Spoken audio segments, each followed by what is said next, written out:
오늘 이사야 공부 시작하겠습니다. 23장과 24장입니다. 먼저 한 가지 알려드리겠습니다. 공지사항입니다. 다음 6월 첫째 수요일, 현충일, 둘째 수요일, 지방선거일, 빨간 걸로 표시가 되어 있습니다. 네, 휴강하겠습니다. 괜찮죠? 네, 2번 휴강하는 거 기억하시기 바랍니다. 이사야 23장하고 24장은 조금 성격이 달라요.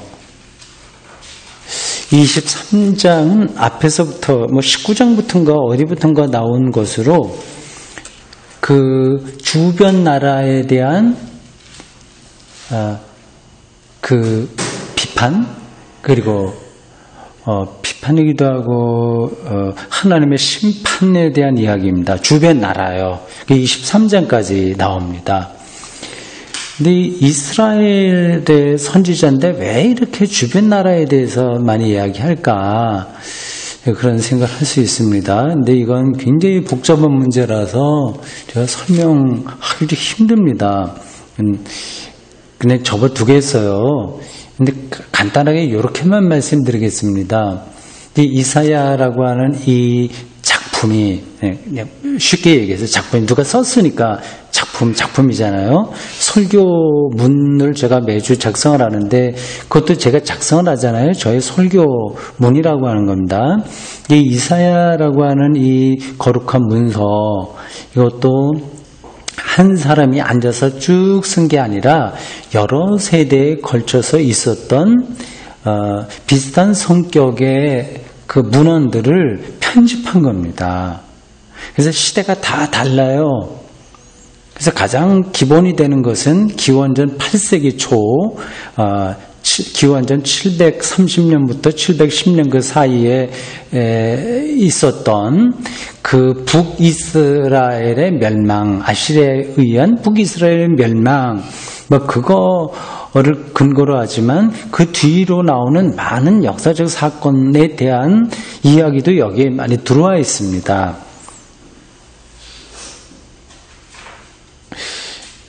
이제 그 뒤로 나온 여러 가지 문헌 중에서, 그러니까 그 나라들이 싸우고 이렇게 공격받고 또 식민지가 되고 하는 그 와중에 나온 문헌들이 있습니다. 그게 여기 들어왔기 때문에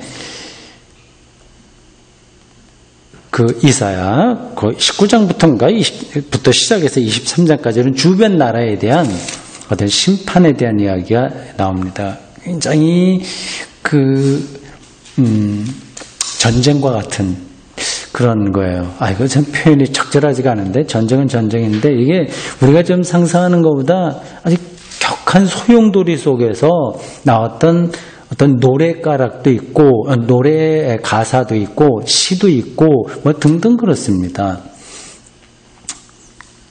여러분들이 그 시리아를 지금 생각하시면 될 겁니다. 거기 정부군하고 반군인가 해서 계속 싸우지 않습니까?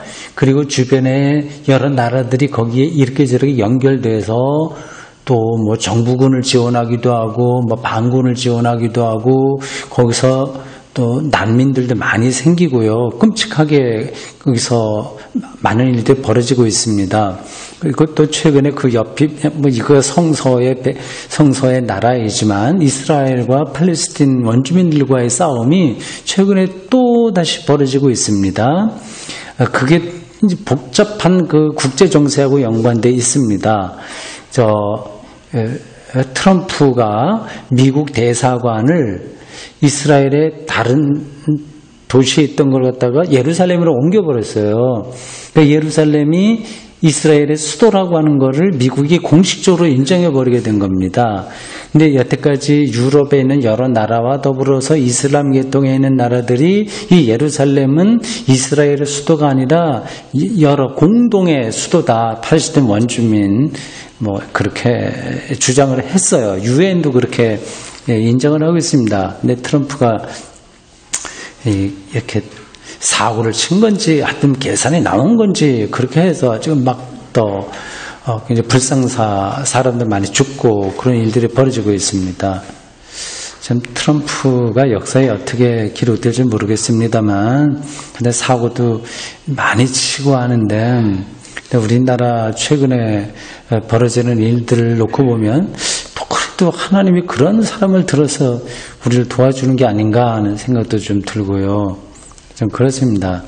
이제 그 이사야 요 주변 나라 오늘 두로와 시돈에 대한 경고를 읽게 되는데 그것이 지금 그 시리아 그리고 이스라엘에서 팔레스틴 원주민들과의 싸움 아니면 북한과 미국과의 이러한 핵무기를 통한 여러 가지 대결들 뭐 등등 그런 것들과 비슷한 아니 그것보다 더하면 더해지 가볍지 않은 국제 정세 속에서 나온 이야기다 생각하시면 되겠습니다. 23장 봅시다. 18절까지 있습니다. 교독해서 같이 읽겠습니다. 두로와 시돈이에요. 두로에 관한 경고라 다시스에 배달아 너희는 슬피 부르짖을지어다. 두로가 황무하여 집이 없고 들어갈 곳도 없으며 이 소식이 기띔 땅에서부터 그들에게 전파되었습니다. 바다의 영원한 시원 상인들로 말미암아 부여하게 된 너희에게는 주님이라 감사합니다. 시올의 곡식 곧 나일의 추수를 큰 물로 수송하여 들었으니 열국의 시장이 되었도다.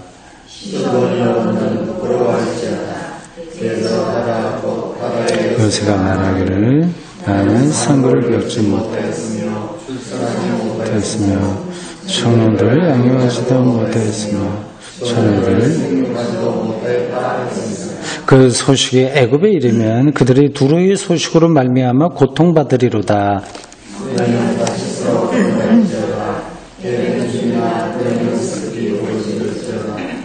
이것이 옛날에 건설된 너희 희락의 성곳 그 백성이 자기 발로 먼 지방까지 가서 머물던 성읍이냐.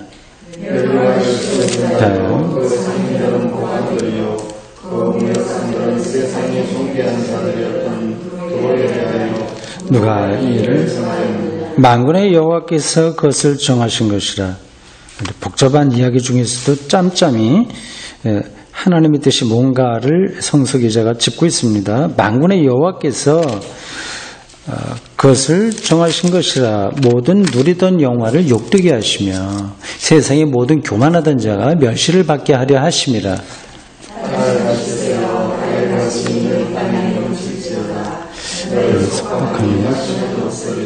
여호와께서 바다 위에 그의 손을 펴사 열방을 흔드시며 여호와께서 가나안에 대하여 명령을 내려 그 견고한 성들을 무너뜨리게 하시고 이르시되 학대받은 처녀의 딸 시온아 다시는 희락이 없으리니 일어나 기띔으로 건너가 거기에서도 네가 평안을 얻지 못하리라. 갈대아 사람의 땅을 보라. 그 백성이 없어졌나니 곧 아수르 사람이 그곳을 들짐승이 사는 곳이 되게 하였으되 그들이 망대를 세우고 궁전을 하러 황무하게 하였느니라. 다시 쓰였다더라. 너희의 경건한 성이 그날부터 두로가 한 왕의 연한같이 70년 동안 잊어버린 바 되었다가 70년이 찬 후에 두로는 기생의 노래같이 될 것이라. 음료 수금을 가지고 성읍에 들어다니며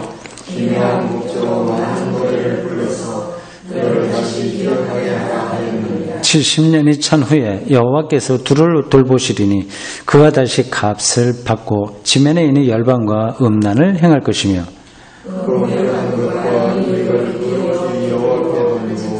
간직하거나 사두지 아니하리니 그 무역한 것이 여호와 앞에 사는 자가 배불리 먹을 양식 잘 입을 옷감이 되리라.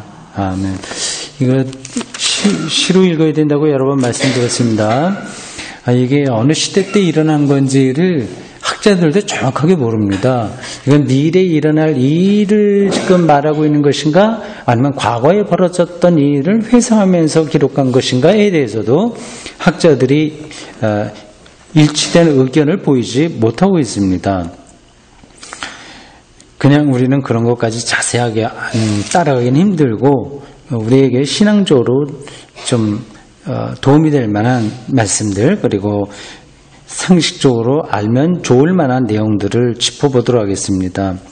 여기 두로와 시돈이 나오는데 그거는 항구 도시입니다.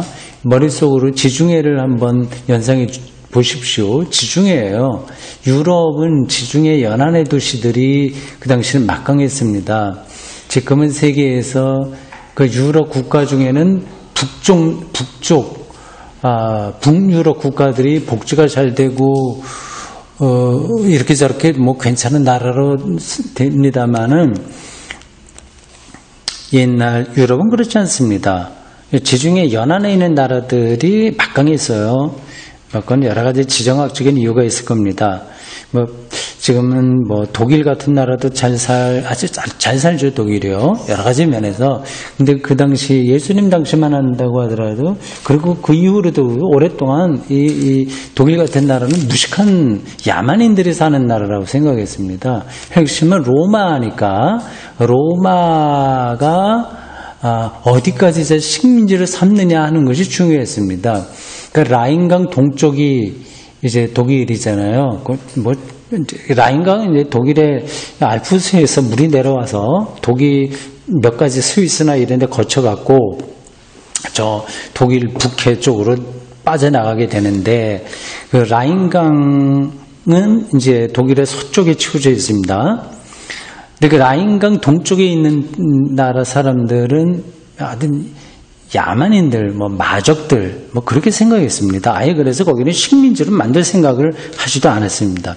해안가 도시들, 나라들이 잘 살았습니다. 두로와 시돈, 이게 이제 그 도시입니다. 다시 한번 지중해 머리에 넣으십시오. 지중해가 둘러싸고 남쪽은 아프리카고 동쪽은 이스라엘과 그런 나라들이고 그 조금 북쪽으로 가면 터키 쪽이고 그 다음에 그리스하고 이탈리아 그 다음에 더 왼쪽으로 가게 되면 프랑스하고 스페인 그리고 포르투갈 이렇게 해서 저 포르투갈 쪽하고 아프리카 쪽하고 또 거의 이제 만날 정도로 가까운 그 해협이 있습니다. 네, 하여튼 거길 중심으로 해서 그 당시 무역도 성행하고 나라들이 발전했습니다. 이 두로와 시돈이 그 이스라엘 북쪽 지역에 있는 그러한 항구 도시입니다. 이스라엘 나라는 아니고 다른 그 당시에는 큰 나라도 있고 조그만 도시도 아니죠. 하여튼 마을이 이렇게 나라 행세도 하고 그랬습니다. 지금하고는 좀 상황이 달라요. 근데 이게 망한다고 하는 거죠. 23절 1절 보십시오. 두로에 대한 경고는 다시스의 배들아 이렇게 됐습니다. 다시스는 저 왼쪽으로 많이 가야 됩니다. 스페인 쪽에 있는 해안 도시예요.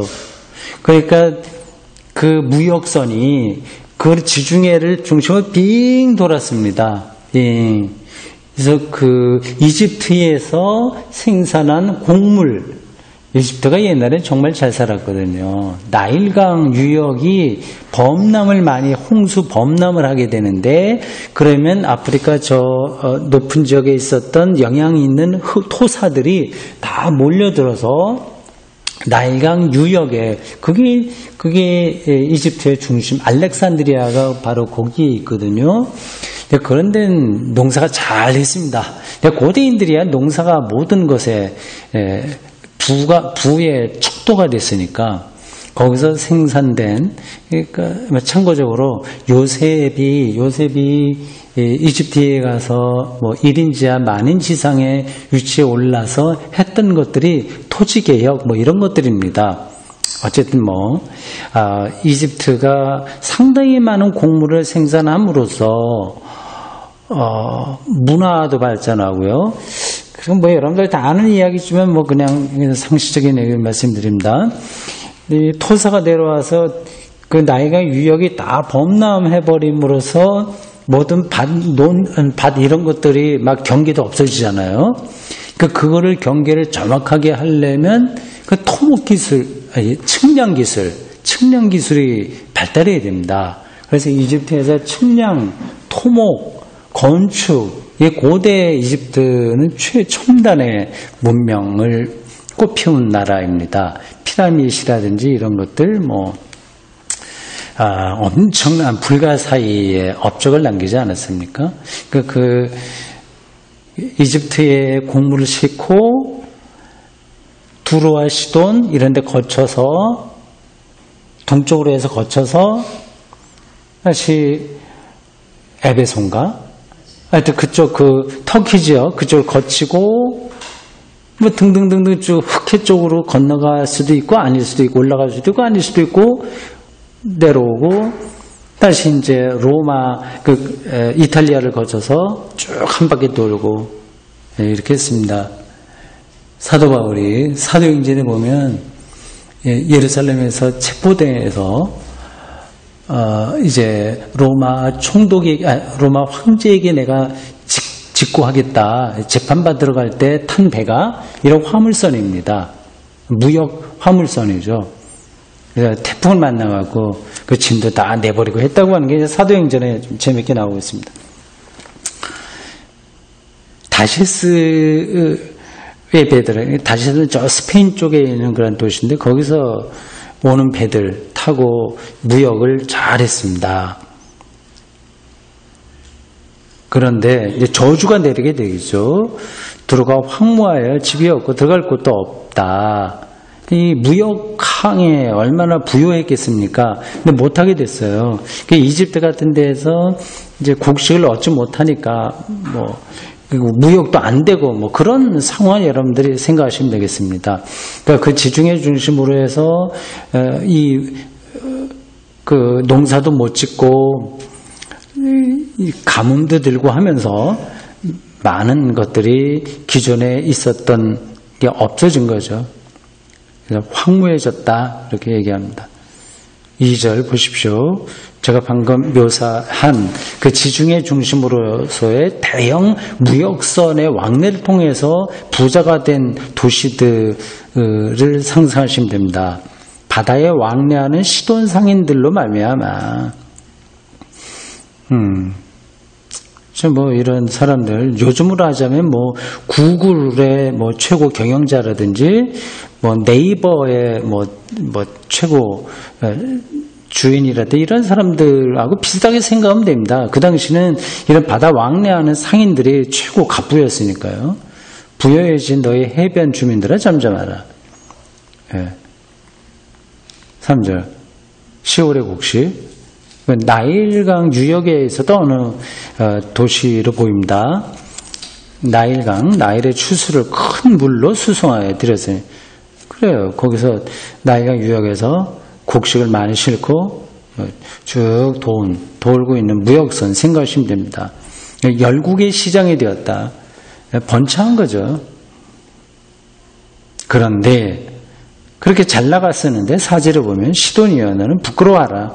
대저 바다하고 요새가 말하기를 나는 상고를 겪지 못하였으면 등등등등 얘기하는 이게 시적인 표현이에요. 아기를 낳지 못한다는 게 아니라 더 이상 먹고 살 만한 그런 것들이 없어져서 아주 가난해졌다. 그렇게 생각하시면 됩니다. 여기 청년들을 양육하지도 못했고 처녀들을 생육하지도 못했다 이렇게 표현되어 있죠. 그러니까 미래가 없게 됐다. 모든 그런 무역 행위를 못하게 된 거죠. 그런 일들이 쭉 나옵니다. 8절 보십시오. 멜류관을 씌우던 자요. 그 상인들은 고관들이요. 무역상들의 세상이 존귀한 자들이었던 두로에 대하여 누가 이 일을 정하였느냐. 그런 떵떵거리던 그런 무역상들, 고관들 이런 것들이 자식을 낳지 못한다고 표현할 수밖에 없을 정도로 아주 극심한 어려움 가운데 떨어진다고 하는 거죠. 이건 상상할 수 없는 일입니다. 9절에 보면 성서기자가 이렇게 표현합니다. 만군의 여호와께서 그것을 정하시는 것이라 모든 누리던 영화를 욕되게 하시며 앞에서 말한 그런 것들을 다시 설명한 겁니다. 하나님께서 하신다고 하는 얘기죠. 이런 말 들으면 하나님이 뭐 다른 사람들 교만한 사람들 이렇게 가난하게 만들고 하는 그런 분이구나 생각이 들긴 하겠는데 이런 것들 잘 생각하셔야 됩니다. 근데 성서 기자가 그렇게 표현을 했는데 무조건 나쁜 사람들은 벌 주고 착한 사람들은 상을 주고 근데 그런 하나님으로 생각하시면 안 됩니다. 지금 여기 성서 기자가 보려고 하는 거는 하나님을 권선징악 그런 어떤 존재로 생각하시면 안 됩니다. 이 성서 기자들이 어떠한 영적인 경험을 통해서 하나님 행위의 한 부분을 이야기하는 거예요. 그러니까 이걸로 모든 것들을 다 판단할 수 있는 기준으로 삼으면 안 됩니다. 그러니까 그 당시 떵떵거리던 사람들, 자기들이 최고로 생각했던 사람들 여전히 그들도 하나님의 섭리 아래 있을 수밖에 없다. 그걸 이야기하는 거죠. 뭐 그게 그 말 아니냐 생각할 수 있을지 모르지만 그렇지 않습니다. 권성징악 이런 차원의 하나님이 아니라 더 크신 하나님을 지금 이야기하려고 하는 거죠. 10절 보십시오. 다시 있어요. 이건 저쪽 떨어진 지역인데 무역선을 만드는 굉장히 중요한 도시였던 것 같습니다. 비슷한 이야기들이 반복되고 있습니다. 12절 학대받은 처녀 딸 시오나 당시에는 도시를 처녀, 딸 이런 걸로 의인화 많이 했습니다. 평안을 얻지 못한다. 하나님의 심판을 계속 이야기하고 있습니다. 15절 그날부터 두로가 한 왕의 연한같이 70년 동안에 70년이라고 하는 숫자는 어떤 구체적인 어떤 시기를 말한다기보다 한 인생의 한 평생을 이렇게 표현하는 겁니다. 그러니까 두로가 한 사람의 인생 평생 동안 정도 기간은 망한다. 아무도 그걸 도와줄 수가 없다. 그런 얘기죠. 15절 후반지를 보면 이렇게 표현되어 있습니다. 기생이 노래같이 된다. 천하게 된다. 그런 뜻이죠. 17절 70년이 찬 후에 여호와께서 두루를 돌보신다. 한 인간이 살만한 70년 평생 그 정도 지난 다음에야 하나님께서 돌아보신다. 그러니까 이 사람은 이 선지자는 국제적으로 벌어지는 모든 일들 여기서는 어쩌면 알렉산더 대왕이 와서 막 여러 나라들을 쳐부시고 할 때 그 사건을 배경에 두고 있는 것인지도 몰라요. 하여튼 여호와께서 돌보신다. 국제 정세마저도 하나님의 손 안에 있다. 그걸 얘기합니다. 그가 다시 값을 받고 지면에 있는 열방과 음란을 행할 것이며 고대 이 성서에 표현되어 있는 음란은 우상 숭배를 가리킵니다. 오늘 여기 23장의 내용으로 본다면 과도한 무역 행위, 물불 가리지 않고 장사해갖고 돈벌이에 완전히 빠져버리는 것, 그런 것들을 의미하죠.